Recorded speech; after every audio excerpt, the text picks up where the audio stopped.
अस्सलामुअलैकुम एवरीवन। आप सभी का एमसीक्यूज विद आंसर्स में खैर मकदम करता हूँ। बेहद ही खुशी की बात है कि आज हमारे यूट्यूब चैनल पे 1000 की फैमिली हो चुकी है।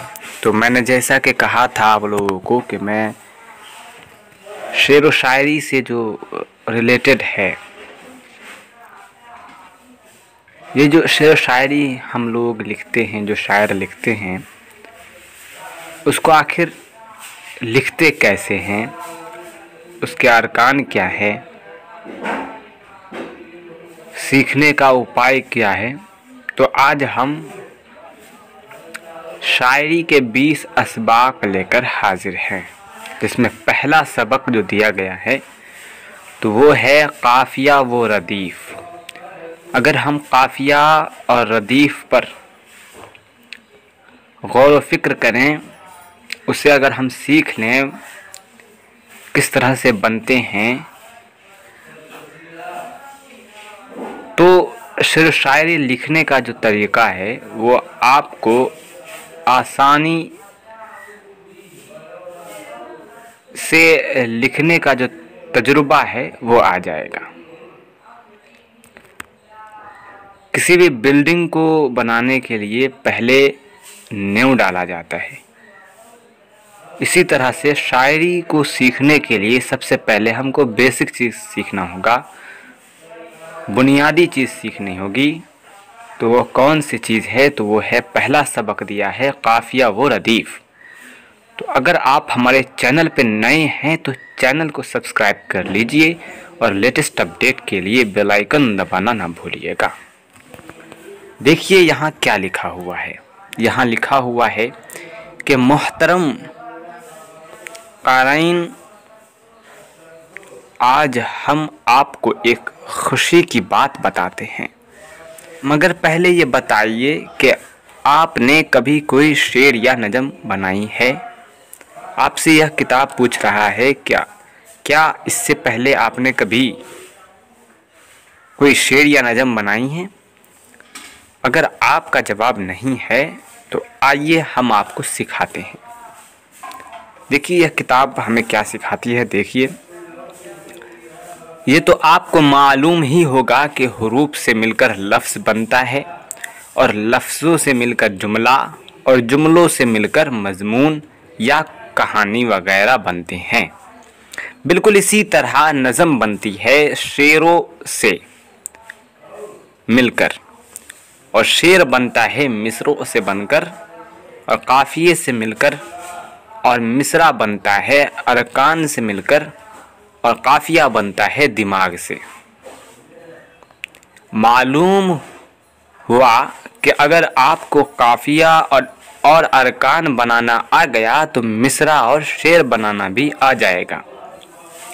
जब शेर बनाना आ जाएगा तो कुछ अशआर बनाकर आप एक नज़म भी बना लेंगे। फिर आपको नज़म पढ़ना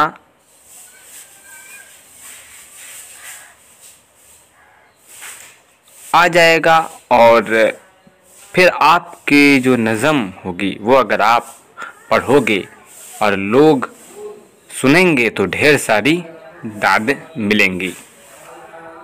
तो आपको कितनी खुशी होगी, है ना खुशी की बात। तो आइए अब हम शेर, मिसरा, अरकान और काफ़िया बनाना सीखते हैं। देखिए, सबसे पहले हम काफ़िए से मुताल्लिक़ कुछ फ़ायदे की बातें बताते हैं। शेर के आखिर में जो हम आवाज़ अल्फाज आते हैं, यानी एक जैसा सुनने में लगता हो, माने अलग अलग होते हैं उसके, तो उन्हें हम काफ़िया कहते हैं। यानी तो हम आवाज़ अल्फाज हो गया कि एक जैसे अल्फाज लगेंगे सुनने में लेकिन माने अलग होते हैं, ठीक है, तो उन्हें हम काफ़िया कहते हैं। जैसे खुशियों को कर लें आम कि है ईद का ये दिन, सबको करें सलाम कि है ईद का यह दिन। तो इस शेर में आम और सलाम काफ़िए हैं। देख सकते हो कि आम और सलाम दोनों सुनने में एक जैसे हैं, माने अलग अलग हैं। हम आवाज़ लग रहे हैं कि नहीं। इसमें भी अलीफ और मीम है और लास्ट सलाम में भी अलीफ और मीम है। तो आप लोग गौर कीजिए, आम और सलाम, ठीक, ये दोनों क्या हो जाएंगे, काफ़िए के अल्फाज हो जाएंगे। जब हम और आप दोनों अल्फाज, जो आम और सलाम लिखा हुआ अल्फाज था, जिसे जो अल्फाज थे उस पर हम गौर करेंगे, तो दोनों के आखिर में मीम है, ठीक है। तो इस मीम को हम क्या कहेंगे, दोनों के आखिर में जो मीम आ रही है, तो उस मीम को हम कहते हैं हुरूफ़े रवी, हुरूफ़े रवी कहते हैं। आपके जहन में सवाल पैदा हो रहा होगा कि आम और सलाम काफ़िए हैं, तो इन दोनों के बाद के ईद का यह दिन भी तो आ रहा है, तो ये क्या है। तो हम सीधी सी जानकारी दे दें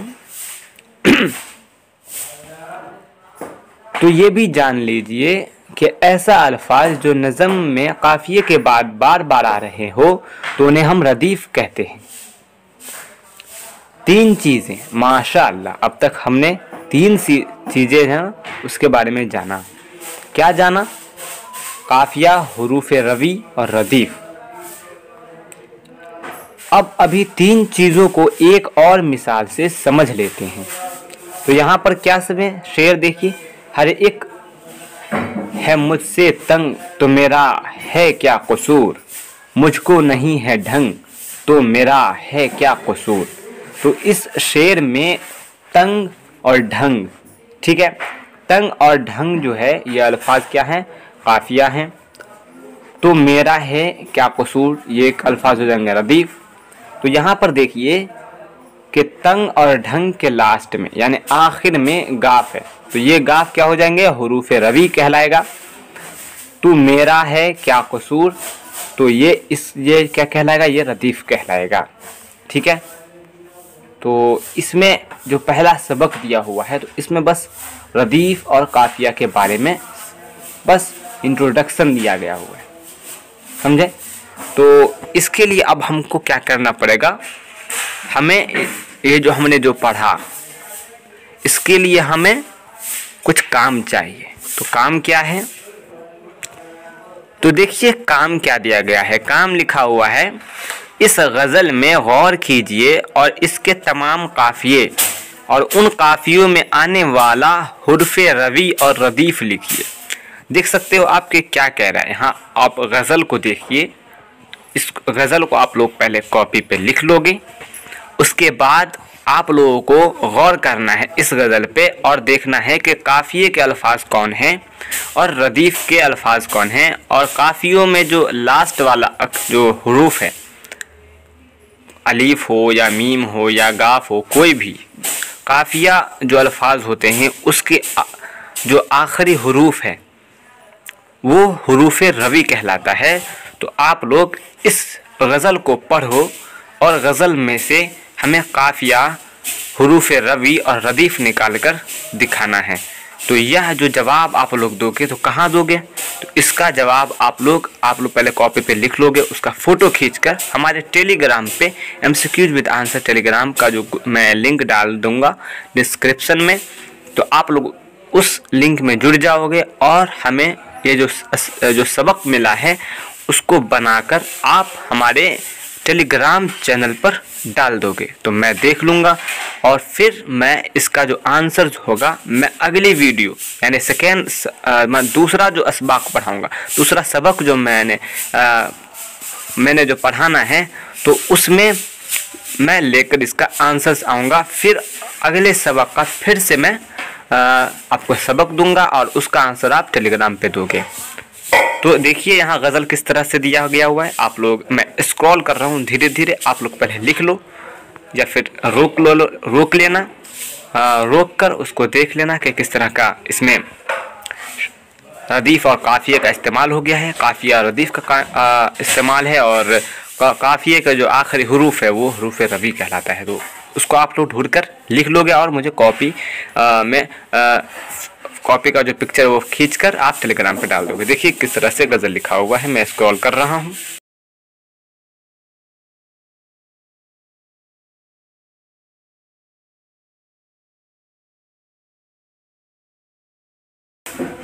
तो देखिए आपका जो गज़ल दिया गया है यहाँ, तो यह आपका पहला सबक का क्या है, काम दिया गया है।